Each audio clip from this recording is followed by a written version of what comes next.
We're at the halfway point in the season just about here. Who is? A lot of buzz about Tom Brady. I saw you and I went back and forth on Twitter a little bit about it the other day. Well, he's not the midseason MVP. He's played 50% of the games to this point. I mean, I'm not giving him the midseason MVP.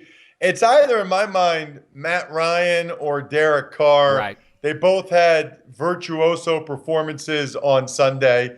I guess I'll go Derek Carr just because it's the Raiders, and it's been so long since they've been good, and they're 6-2. The Falcons are 5-3. So I'll go Derek Carr. It's more interesting to go Derek Carr as my MVP than Matt Ryan. IT. Man, I'm gonna go ahead and throw it out there, Mr. Russ and Mr. Shaq.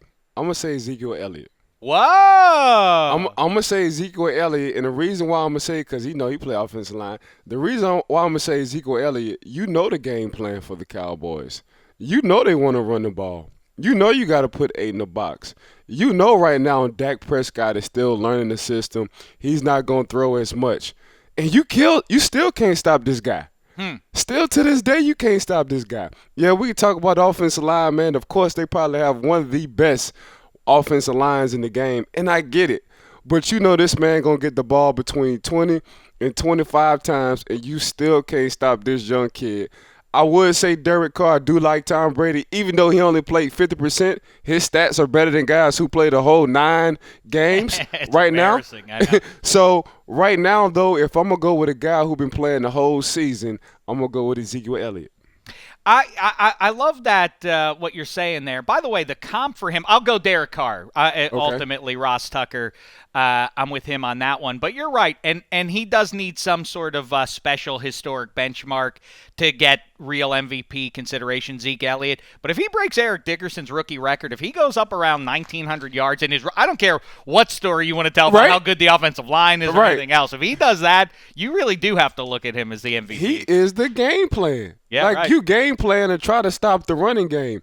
And guys, if you paid attention to Sunday night, if you paid attention to Philly's secondary guys, you know that first quarter they don't mind coming up there. You want to look good on tape. You're amped up. You're ready to go. The middle of that second quarter, they start holding on to the receiver, trying to get off the blocks a little bit. That third and fourth quarter, man, can you please block me? Because I do not want to hit this guy. Ezekiel Elliott is the truth I'm trying to tell you.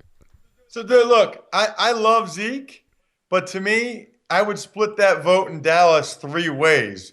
The O-line gets a third of the MVP vote, Dak Prescott gets a third of the MVP vote, and Zeke Elliott gets a third of the MVP vote, which is why I don't care how many yards he has, Shaq, I can't imagine he would actually win it. I'm with for you. a lot of reasons. The one I just mentioned, and when they're rookies, we only think of them in terms of offensive rookie of the year, defensive rookie of the year. You don't really give them as much consideration for MVP or defensive player of the year as maybe they should.